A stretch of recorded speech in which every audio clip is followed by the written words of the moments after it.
Selamat siang menjelang sore teman-teman. Saya ucapkan pada saat ini di hari Sabtu tanggal 25 Oktober tahun 2025. Pada saat ini saya hunting di Stasiun Karangsari yang ada di Panembangan, Kecamatan Cilongok. Dan pada saat ini saya hunting untuk mengincar, ya di belakang saya, yaitu kereta api istimewa atau kereta istimewa yang sedang mengalami gangguan sehingga harus dikirim ke Balai Yogyakarta. Tetapi karena gangguannya kemungkinan termasuk parah sehingga harus menggunakan lokomotif dan terdapat 2 bandul sebagai pengereman. Dan kereta istimewa ini sudah berangkat dari stasiun Jatinegara pada pukul setengah 1 malam atau tadi malam dan dijadwalkan tiba di Yogyakarta pada pukul 12 malam nanti. Dan di stasiun Karangsari rencananya kereta api KLB kereta istimewa ini akan disusul kereta api Bengawan dan juga kereta api Batavia. Kira-kira seperti apa uber-uberan pada siang hari ini? Saksikan videonya dan jangan di-skip. Selamat menonton.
Oke teman-teman, saat ini saya berpindah lokasinya ke Tikungan Besar, Pangebatan, dan di sini kita akan menunggu kereta api pengiriman KLB Kereta Istimewa yang ditarik lokomotif CC 201-7801 milik depo Semarang Poncol, dan tadi terlihat juga membawa dua bandul, yaitu kereta bandul bagasi kargo. Dan pada saat ini saya mau menginfokan juga dapat berita yang kurang mengenakan, di mana kereta api Purwojaya dari stasiun Jakarta Gambir menuju ke stasiun Kroya dan dilanjut ke stasiun Cilacap mengalami anjlokan di stasiun Kedung Gede. Anjloknya itu terdiri dari eksekutif 8 dan juga kereta pembangkit, dan bogi dari kereta pembangkitnya bisa nyampe lepas ya, lumayan parah.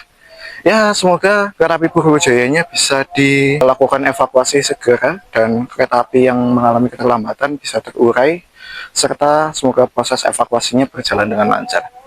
Oke, kita akan kembali fokus ke tujuan topik utama, yaitu pengiriman kereta istimewa dari stasiun Jatinegara menuju ke stasiun Yogyakarta.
Oke, dengan melintasi kereta api Progo, berarti menutup video pada hari ini. Diawali tadi kita hunting di stasiun Karangsari, di mana kereta api Bengawan menyusul KLP Pengiriman Kereta Istimewa dari stasiun Jatinegara menuju ke stasiun Yogyakarta. Berikutnya ada kereta api Gaya Baru Malam Selatan. Setelah itu ada kereta api Batavia yang ditarik lokomotif CC 2018331 dengan livery vintage era PCKA.